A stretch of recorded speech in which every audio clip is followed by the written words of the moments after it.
नमस्कार दोस्तों, मैं हूं विकास टाखा और आज की हमारी ये वीडियो पूरी तरह से केंद्रित होगी जुडिशरी यानी न्यायपालिका के ऊपर ही। आज की वीडियो शुरू करने से पहले मैं आपको बताऊंगा एक ऐसी आसान ट्रिक जिसकी मदद से आप आज के टॉपिक का जो पहला आर्टिकल है, जो स्टार्टिंग आर्टिकल है, उसे ध्यान में रख पाएंगे बहुत ही आसानी से। आज के टॉपिक का पहला आर्टिकल अगर आपको ध्यान में रखना है बिना किसी रटाफिकेशन के, तो फिर आपको करना होगा एक छोटा सा काम। आपको बस गिनती लिख देनी है 3 तक, 1 2 3।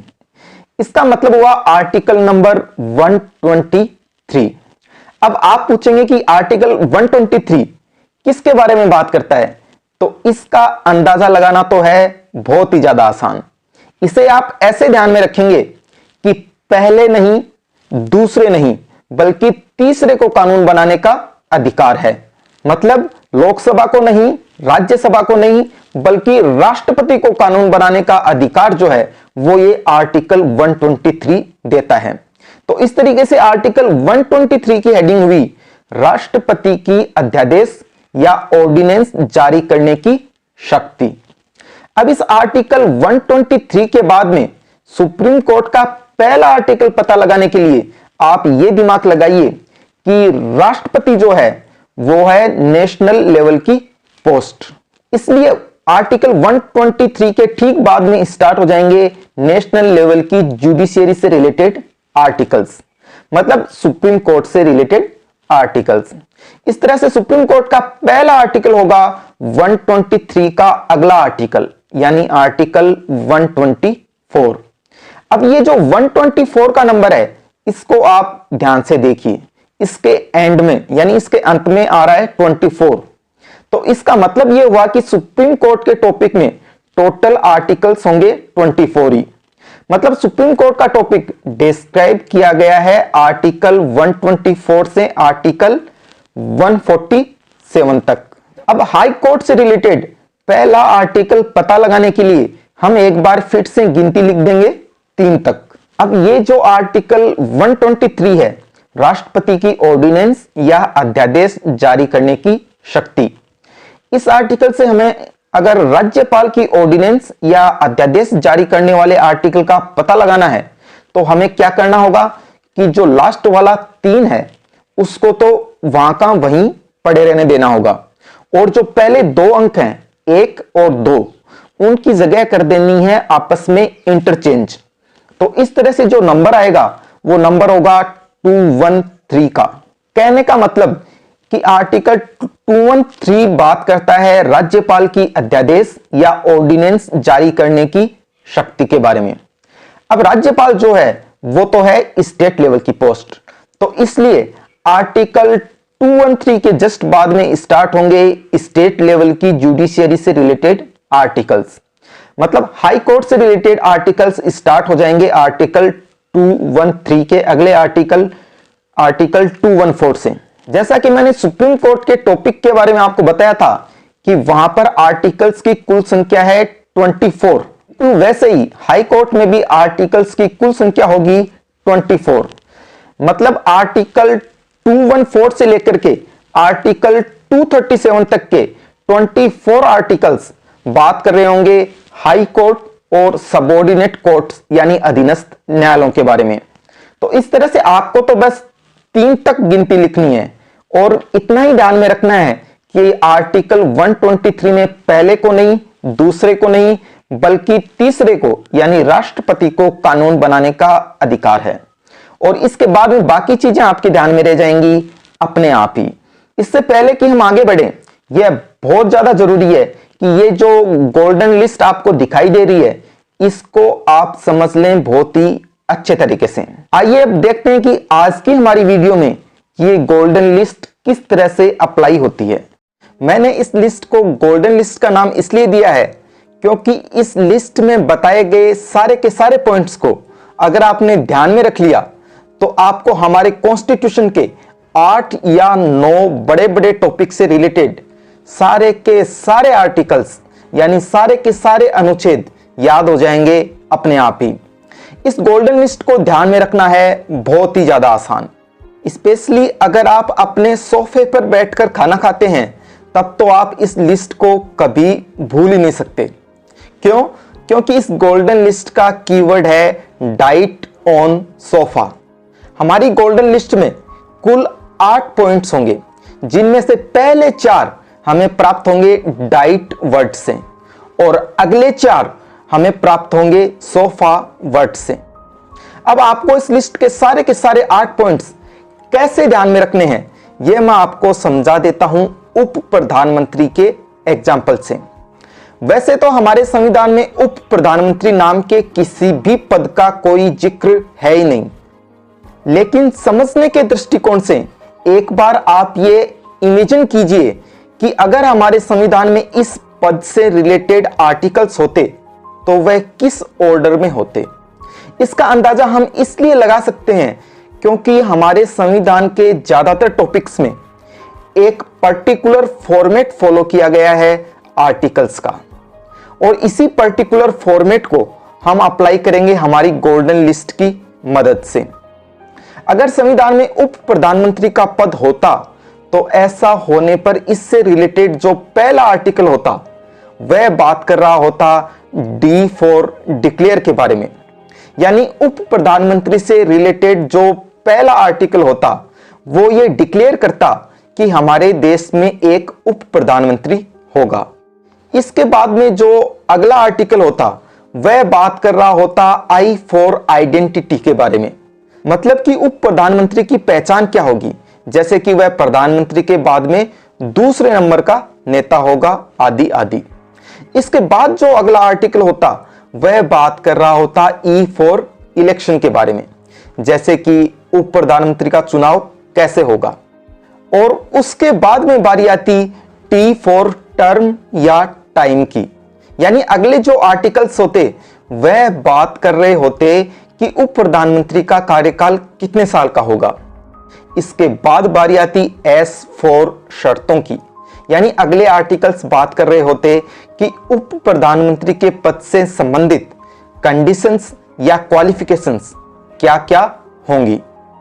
इसके जस्ट बाद में जो आर्टिकल्स होते वह बात कर रहे होते उप प्रधानमंत्री की ओथ यानी शपथ के बारे में। शपथ के बाद वाले आर्टिकल्स बात कर रहे होते एफ फॉर फिनिश, यानी उप प्रधानमंत्री को किस तरह से हटाया जा सकेगा अपने पद से, इस प्रोसेस के बारे में। और उप प्रधानमंत्री से रिलेटेड बिल्कुल एंड में जो आर्टिकल्स होते वह बात कर रहे होते इसकी एडिशनल पावर्स के बारे में, यानी कुछ शक्तियों या अधिकारों के बारे में। इस तरह से उप प्रधानमंत्री का एग्जाम्पल लेकर मैंने आर्टिकल्स का जो ये ऑर्डर या क्रम आपको बताया है यह फॉलो किया गया है हमारे संविधान के 8 या 9 बड़े बड़े टॉपिक्स में, इसलिए इसको मैंने नाम दिया है गोल्डन लिस्ट का। आइए अब देखते हैं कि आज की हमारी वीडियो में ये गोल्डन लिस्ट किस तरह से अप्लाई होती है। हाई कोर्ट से रिलेटेड जो पहला आर्टिकल है, आर्टिकल 214, वो ये डिक्लेयर करता है कि भारत के हर राज्य में एक हाई कोर्ट होगा। हालांकि कुछ समय बाद में इसी वीडियो में हम ये भी स्टडी करेंगे कि पार्लियामेंट अगर चाहे तो 2 राज्यों के लिए एक कॉमन हाई कोर्ट भी बना सकती है। लेकिन फिलहाल तो बस आप इतना ही ध्यान में रखिए कि हाई कोर्ट का जो पहला आर्टिकल है वो ये डिक्लेयर करता है कि भारत के हर राज्य में एक हाई कोर्ट होगा। ये जो आइडेंटिटी या पहचान वाला दूसरा पॉइंट है, यहां पर हम स्टडी करेंगे 2 आर्टिकल, आर्टिकल 215 और आर्टिकल 216। आर्टिकल 215 हाई कोर्ट की यह पहचान बताता है कि हाई कोर्ट एक कोर्ट ऑफ रिकॉर्ड होगा, यानी एक अभिलेख न्यायालय होगा। अगर कोई कोर्ट ऑफ रिकॉर्ड यानी अभिलेख न्यायालय होता है तो इसके 2 बड़े इंपैक्ट होंगे। पहला इंपैक्ट तो यह होगा कि इस तरह के कोर्ट्स की जो जजमेंट्स वगैरह हैं वो रिकॉर्ड किए जाते हैं ताकि सिमिलर फ्यूचर डिस्प्यूट्स में उनका यूज किया जा सके प्रेसिडेंट या मिसाल के तौर पर। कोर्ट ऑफ रिकॉर्ड होने का दूसरा इंपैक्ट यह पड़ता है कि ऐसे किसी भी कोर्ट को अपने डिसओबे यानी कॉन्टेम्प्ट या अवमान के लिए सजा देने का अधिकार भी होता है। अगला जो आर्टिकल है इस पहचान या आइडेंटिटी वाले पॉइंट में, वो है आर्टिकल 216। यह आर्टिकल बात करता है हाई कोर्ट के कॉन्स्टिट्यूशन यानी गठन के बारे में। इस आर्टिकल के प्रोविजंस के मुताबिक हाई कोर्ट में एक तो चीफ जस्टिस यानी मुख्य न्यायमूर्ति होगा और उसके बाद बाकी जजेस की संख्या डिटरमाइन की जाएगी प्रेसिडेंट के द्वारा। ये जो हमारा तीसरा पॉइंट है गोल्डन लिस्ट का, यहां जनरली तो हम स्टडी करते हैं इलेक्शन के बारे में, लेकिन ये तो आप जानते ही हैं कि हाई कोर्ट के जज का तो इलेक्शन होता ही नहीं है, बल्कि उसका तो सीधा अपॉइंटमेंट यानी सीधी नियुक्ति ही होती है। तो इस तरह से हाई कोर्ट जजेस के अपॉइंटमेंट यानी नियुक्ति के बारे में बात की गई है आर्टिकल 217 में। इस आर्टिकल के प्रोविजंस के मुताबिक एक हाई कोर्ट के जज का अपॉइंटमेंट किया जाएगा प्रेसिडेंट के द्वारा ही, लेकिन प्रेसिडेंट इस तरह के किसी भी अपॉइंटमेंट से पहले इन 3 लोगों से कंसल्ट करेंगे। पहला, चीफ जस्टिस ऑफ इंडिया यानी भारत का मुख्य न्यायमूर्ति। दूसरा, उस राज्य का गवर्नर यानी राज्यपाल। और तीसरा, हाई कोर्ट का चीफ जस्टिस यानी उच्च न्यायालय का मुख्य न्यायमूर्ति।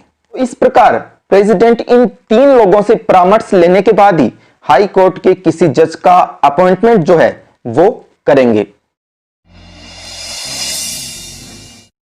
टर्म यानी हाई कोर्ट जजेस के कार्यकाल की अवधि के बारे में बात की गई है आर्टिकल नंबर 217 में ही। इस आर्टिकल के मुताबिक एक हाई कोर्ट जज अपने पद पर बना रहेगा 62 इयर्स की एज तक।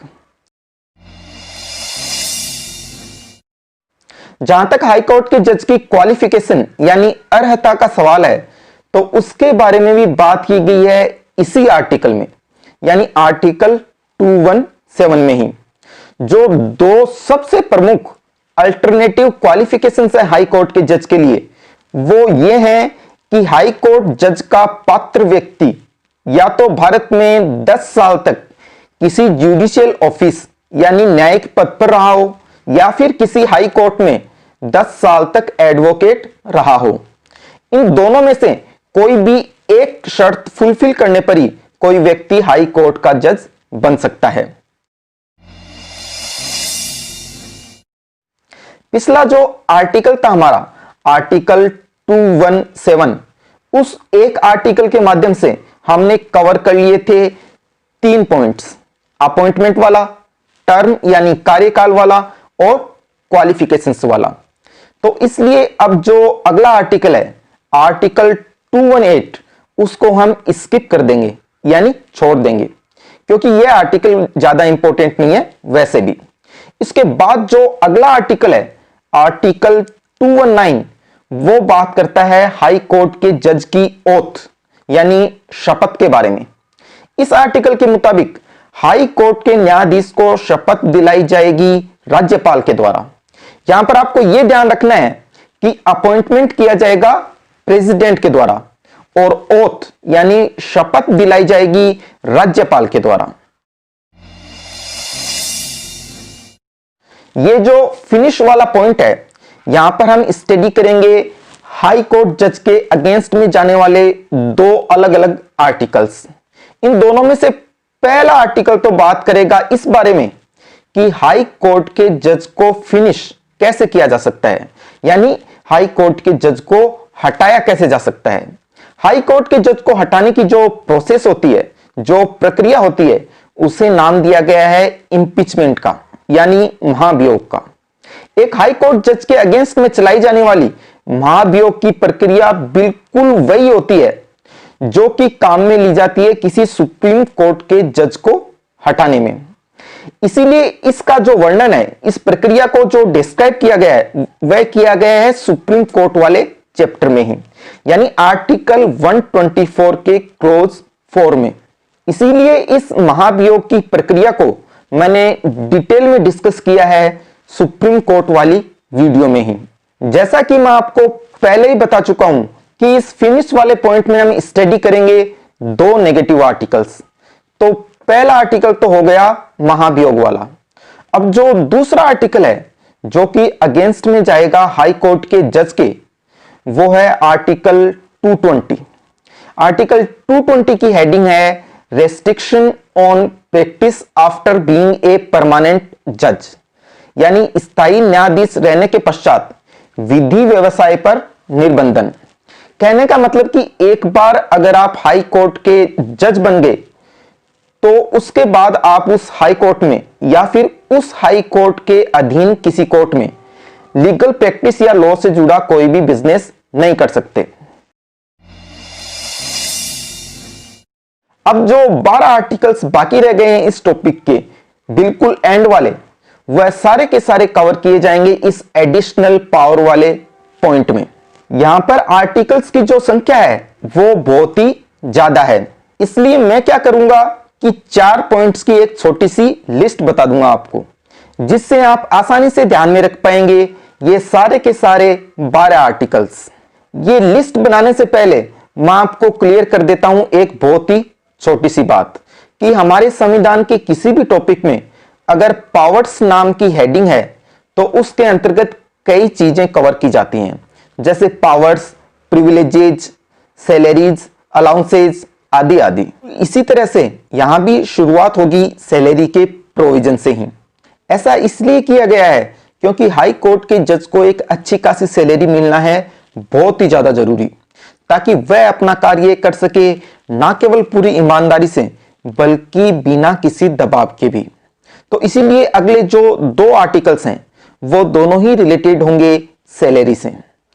अब आप जरा सोचिए कि हाई कोर्ट के एक जज को अच्छी सैलरी तो मिल रही है, इसके बाद में और ऐसा क्या किया जाए कि हाई कोर्ट पूरी मजबूती से अपना काम कर सके। तो जाहिर सी बात है कि सबसे बड़ी रिक्वायरमेंट तो यही होगी कि हाई कोर्ट के जजेस की जो संख्या है वह कभी भी कम नहीं हो, अब्सेंस की वजह से, बीमारी की वजह से या दूसरी ही किसी ऐसी वजह से।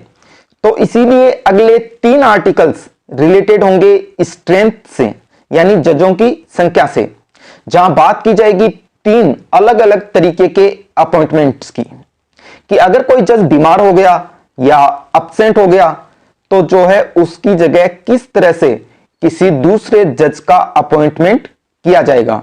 सैलरी और जजेस की स्ट्रेंथ के बाद में बारी आ जाएगी हाई कोर्ट के असली पावर की, जिसे हम सब जानते हैं ज्यूरिस्डिक्शन के नाम से, यानी अधिकारिता या अधिकार क्षेत्र के नाम से।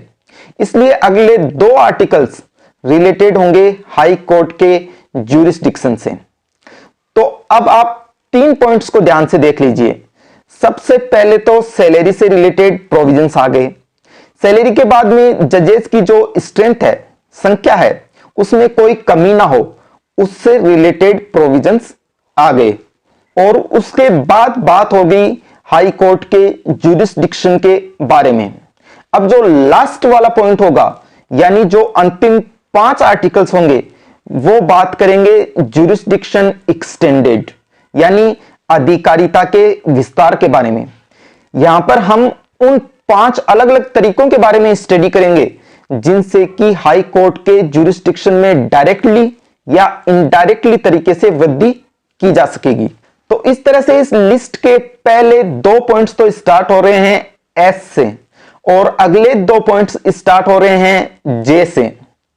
और इंपॉर्टेंट तो ये लिस्ट है बहुत ही ज्यादा, क्योंकि बिल्कुल सेम इसी लिस्ट का यूज किया जाएगा सुप्रीम कोर्ट वाली वीडियो में भी। तो आइए अब बात करते हैं सैलरी से रिलेटेड पहले 2 आर्टिकल्स की। सैलरी से रिलेटेड जो पहला आर्टिकल है, आर्टिकल 221, वो ये कहता है कि हाई कोर्ट के जज की सैलरी निर्धारित की जाएगी पार्लियामेंट द्वारा कानून के माध्यम से। लेकिन यहां पर जो एक बहुत ही जरूरी प्रोविजन है वो ये है कि एक बार अगर किसी हाई कोर्ट जज का अपॉइंटमेंट हो गया तो उसके बाद उसके जो अलाउंसेज हैं, पेंशन है, छुट्टी आदि के नियम हैं, इनसे संबंधित कोई भी ऐसा परिवर्तन नहीं किया जा सकेगा जो कि उस जज के लिए लाभकारी साबित ना हो। अगला जो आर्टिकल है आर्टिकल 222, उसे हम एक तरीके से नाम दे सकते हैं एक्स्ट्रा सैलरी वाले आर्टिकल का। असल में यह आर्टिकल बात करता है हाई कोर्ट के जज के ट्रांसफर की। इस आर्टिकल के मुताबिक किसी हाई कोर्ट जज का ट्रांसफर होने पर उसे एक कंपेंसेटरी अलाउंस यानी प्रतिकारात्मक भत्ता दिया जाएगा उसकी सैलरी के अलावा। अब बारी है अगले 3 आर्टिकल्स की। इन 3 आर्टिकल्स को ऐड इसलिए किया गया है कि हाई कोर्ट के जजेस की संख्या में कभी भी कोई कमी नहीं हो किसी बीमारी या एब्सेंस जैसी वजह से। तो इस तरह से स्ट्रेंथ से रिलेटेड जो पहला आर्टिकल है आर्टिकल 223, उसकी हेडिंग है appointment of acting chief justice यानी कार्यकारी मुख्य न्यायमूर्ति की नियुक्ति। इस आर्टिकल के प्रोविजंस के मुताबिक अगर चीफ जस्टिस की पोस्ट वेकेंट है तो ऐसी परिस्थितियों में एक्टिंग चीफ जस्टिस का अपॉइंटमेंट किया जाएगा प्रेसिडेंट यानी भारत के राष्ट्रपति के द्वारा। स्ट्रेंथ से ही रिलेटेड अगला जो आर्टिकल है वो है आर्टिकल 224। यह बात करता है अपॉइंटमेंट ऑफ एडिशनल और एक्टिंग जजेस के बारे में यानी अपर और कार्यकारी न्यायाधीशों की नियुक्ति के बारे में। इन दोनों का ही अपॉइंटमेंट तो किया जाता है प्रेसिडेंट के द्वारा ही, लेकिन इन दोनों में डिफरेंस यह है कि जो एडिशनल जज होते हैं उनका अपॉइंटमेंट तो उस समय किया जाता है जब हाई कोर्ट में कार्यभार यानी बिजनेस बहुत ज्यादा बढ़ गया हो, और जो एक्टिंग जजेस हैं उनका अपॉइंटमेंट उन जजेस की जगह किया जाता है जो बीमारी या एब्सेंस जैसे कारणों की वजह से काम नहीं कर पा रहे हों। स्ट्रेंथ से रिलेटेड अगला और अंतिम आर्टिकल है आर्टिकल 224A। यह आर्टिकल बात करता है अपॉइंटमेंट ऑफ रिटायर्ड जजेस यानी सेवानिवृत्त न्यायाधीशों की नियुक्ति के बारे में। रिटायर्ड जजेस का अपॉइंटमेंट किया जाता है चीफ जस्टिस यानी मुख्य न्यायमूर्ति के द्वारा ही, और वह भी प्रेसिडेंट की प्रीवियस कंसेंट के बाद में। तो इस तरह से स्ट्रेंथ यानी जजेस की संख्या से रिलेटेड जो 3 आर्टिकल्स थे वह तो हो गए हैं कंप्लीट। अब बात करेंगे हाई कोर्ट के असली पावर यानी हाई कोर्ट के जुरिस्डिक्शन या अधिकारिता की। तो इसलिए अगले आर्टिकल की हेडिंग होगी jurisdiction of existing high courts यानी विद्यमान उच्च न्यायालयों की अधिकारिता। इस आर्टिकल के प्रोविजंस के मुताबिक हमारे देश के हाई कोर्ट्स का जो जुरिस्डिक्शन संविधान के लागू होने से ठीक पहले था वो कंटिन्यू रहेगा संविधान के लागू होने के बाद में भी। इस तरह से आर्टिकल 225 ने तो हाई कोर्ट को उस जुरिस्डिक्शन की गारंटी दे दी जो कि उनके पास था संविधान के लागू होने से ठीक पहले। और अब अगला जो आर्टिकल है आर्टिकल 226, वह हाई कोर्ट को देगा एक दूसरा ही महत्वपूर्ण जुरिस्डिक्शन जिसका नाम है रिट जुरिस्डिक्शन। इस जुरिस्डिक्शन के अंतर्गत हाई कोर्ट के पास पावर है 5 तरह की रिट्स जारी करने का। हाई कोर्ट ये रिट्स जारी कर सकता है ना केवल फंडामेंटल राइट्स के प्रोटेक्शन के लिए बल्कि किसी दूसरे पर्पस के लिए भी। इस एडिशनल पावर्स की हेडिंग के अंतर्गत हम सबसे पहले तो बात कर चुके हैं जजेस की सैलरी के बारे में, और उसके बाद में जजेस की स्ट्रेंथ के बारे में, और फिर हाई कोर्ट के जुरिस्डिक्शन के बारे में। तो अब चौथा और लास्ट पॉइंट है जुरिस्डिक्शन एक्सटेंडेड। मतलब यहां पर हम उन 5 आर्टिकल्स की स्टडी करेंगे जिनके माध्यम से हाई कोर्ट के जुरिस्डिक्शन को डायरेक्टली या इनडायरेक्टली एक्सटेंड करने की कोशिश की गई है अलग अलग तरीकों से। इन 5 में से जो पहले 3 आर्टिकल हैं वहां तो हाई कोर्ट के जुरिस्डिक्शन को सबऑर्डिनेट कोर्ट्स यानी अधीनस्थ न्यायालयों के ऊपर एक्सटेंड करने की कोशिश की गई है, और जो लास्ट के 2 आर्टिकल्स हैं यानी जो अगले 2 आर्टिकल्स हैं वहां पर जो है हाई कोर्ट के जुरिस्डिक्शन को एक्सटेंड करने का अधिकार दे दिया गया है हमारे देश की पार्लियामेंट को। तो आइए फिर पहले बात करते हैं उन 3 आर्टिकल्स की जहां हाई कोर्ट के जुरिस्डिक्शन को एक्सटेंड करने की कोशिश की गई है सबऑर्डिनेट कोर्ट्स के ऊपर। इनमें से पहला आर्टिकल है आर्टिकल 227, जिसकी हेडिंग है power of superintendence on all courts by the high court, यानी सभी न्यायालयों के अधीक्षण की उच्च न्यायालय की शक्ति। इसका मतलब यह हुआ कि अगर आर्म्ड फोर्सेस यानी सशस्त्र बलों से रिलेटेड जो कोर्ट्स या ट्रिब्यूनल्स हैं उनको छोड़ दिया जाए तो बाकी बचे हुए जितने भी कोर्ट्स या ट्रिब्यूनल्स हैं हाई कोर्ट के जुरिस्डिक्शन में, उनके सुपरिटेंडेंस का पूरा अधिकार होगा हाई कोर्ट के पास। अगला जो आर्टिकल है आर्टिकल 228, वो भी रिलेटेड है हाई कोर्ट के सबऑर्डिनेट कोर्ट्स पर बढ़ते हुए नियंत्रण से ही। इसकी हेडिंग है transfer of certain cases to high court, यानी कुछ मामलों का उच्च न्यायालय को अंतरण।